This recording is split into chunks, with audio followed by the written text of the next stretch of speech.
नमस्कार मित्रों, स्वागत है आज फिर एक नई विचारधारा में। रूहानियत, ईश्वर की शरण में जाएं, सच्ची शिक्षा। हे मित्रों, आज के इस घोर कलयुग में रूहानियत की ही एक ऐसा रास्ता है जो हमें सच की ओर लेके जाता है। सच्ची बात हमें पढ़ने को मिलती है, सुनने को मिलती है, रूहानियत ही है। अपने जीवन में धैर्य धारण करें, जीवन के आचरण पर धैर्य धारण करें। हे मित्रों, आज के इस घोर कलयुग में झूठ का बोलबाला और नेकी भलाई करना बहुत दूर की बात। व्यक्ति का व्यक्तित्व खत्म सा हो गया है और एक रूहानियत और इंसानियत ही ऐसी है जो हमें अच्छाई की ओर लेके जाती है और अच्छाई पर चलने के लिए प्रेरित करती है।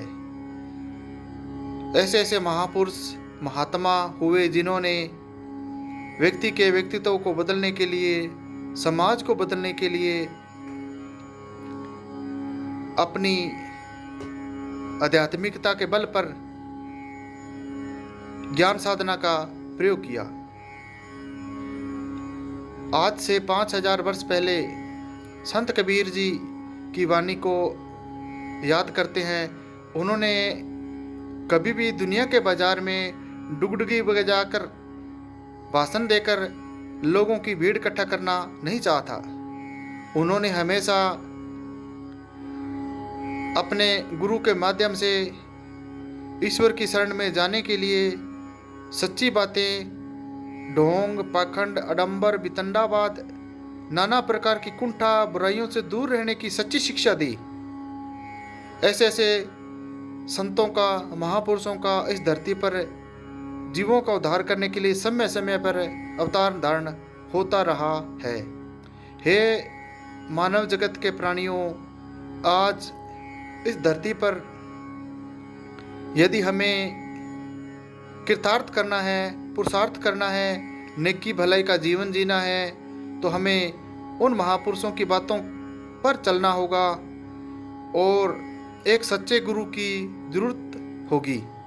यदि हे मित्रों, आज हम सच्चे गुरु को तलाश करें तो तलाशना असंभव सा प्रतीत होता है, क्योंकि दुनिया के बाजार में पाखंड, ढोंग, वितंडावाद, नाना प्रकार के छल कपट नजर आ रहे हैं। इस दुनिया के बाजार में यह कह देना कौन सा रिश्ता पवित्र है, कौन सा आदमी सच्चा है, कौन सी चीज अपने पक्ष में है, यह बात तय करना संभव नहीं है। हे सजीव जगत के प्राणियों, हे मानव जाति, हे मित्रों, यदि आज हमारे अंदर बदलाव, परिवर्तन और जीवन जीने की कला सिखाने वाली कोई सीखनी है, या कोई लेखनी है, या कोई कथा है, या कोई विचारधारा है, तो वो रूहानी मार्ग, रूहानी शिक्षा, उनकी बातें, वे ही हमारी सच्चे प्रेरणादायी स्रोत और गुरु हो सकते हैं। उनकी आध्यात्मिकता को, उनके मार्ग का अनुसरण कर हमारे जीवन में अमूलचूल परिवर्तन हम सब कर सकते हैं। तो आज महात्मा बुद्ध की शिक्षा, वैवाहिक जीवन और उनके बारे में थोड़ी चर्चा करते हैं। तो आओ मित्रों, चर्चा करें। महात्मा बुद्ध पूरी दुनिया को शांति, प्रेम, त्याग और सद्भावना का पाठ पढ़ाने वाले महात्मा गौतम बुद्ध का जीवन प्रेरणादायक है। राजा के बेटे होते हुए भी उन्होंने भिक्षु रूपी जीवन को चुना। कहा जाता है कि गौतम बुद्ध का जन्म 563 ईस्वी पूर्व में कपिल वस्तु की लुम्बिनी में हुआ था। वर्तमान में यह स्थान नेपाल में है। बुद्ध ने महज 29 साल की उम्र में ही घर गृहस्थ का त्याग कर दिया और दिव्य ज्ञान की खोज में निकल पड़े। बुद्ध ने दुनिया भर में लोगों के बीच अहिंसा, शांति, प्रेम, सद्भावना और त्याग का संदेश देकर समाज में फैली कुरीतियों को दूर करने का प्रयास किया। महात्मा बुद्ध राजा शुद्धोधन के बेटे थे, जो कि शाक्य गणराज्य के राजा थे। बुद्ध की माता का नाम माया देवी था। जन्म के समय माता पिता ने बुद्ध का नाम राजकुमार सिद्धार्थ रखा था। बचपन से ही शांत और गंभीर स्वभाव के थे।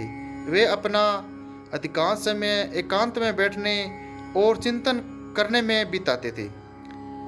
राजकुमार होने के बावजूद भी सांसारिक सुखों में उनकी कोई रुचि नहीं थी। जैसे जैसे बुद्ध बड़े होने लगे, उनकी सांसारिक रुचि भी खत्म होने लगी।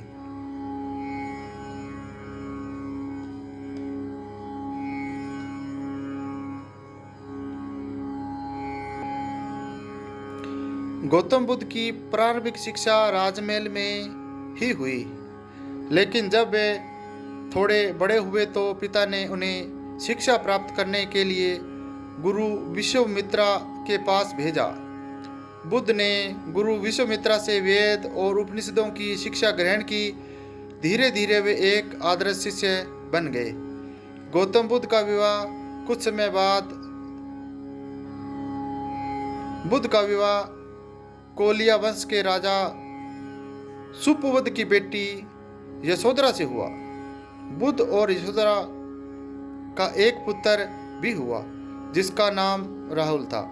लेकिन विवाह के बाद भी बुद्ध का वैराग्य भाव बढ़ता जा रहा था और सांसारिक दुखों के प्रति उनकी रुचि हो रही थी। इस तरह एक दिन बुद्ध अपनी पत्नी और बेटे को छोड़कर चुपचाप जंगल की ओर चले गए। क्या था कि बुद्ध अपनी आत्मा से जोड़ना चाहते थे। वे दिव्य ज्ञान की खोज में थे, इसलिए उन्होंने घर, परिवार, संपत्ति या अन्य किसी वस्तु से कोई जुड़ाव नहीं था, क्योंकि इन चीज़ों में उन्हें आध्यात्मिकता आनंद नहीं मिलता था। बुद्ध अपने मन में चल रहे कई प्रश्नों का उत्तर ढूंढने के लिए बोधि वृक्ष के नीचे बैठकर तपस्या करने लगे और 6 साल बाद उन्हें पूर्ण और दिव्य ज्ञान की प्राप्ति हुई। इस तरह से वे राजकुमार सिद्धार्थ गौतम से महात्मा गौतम बुद्ध बन गए।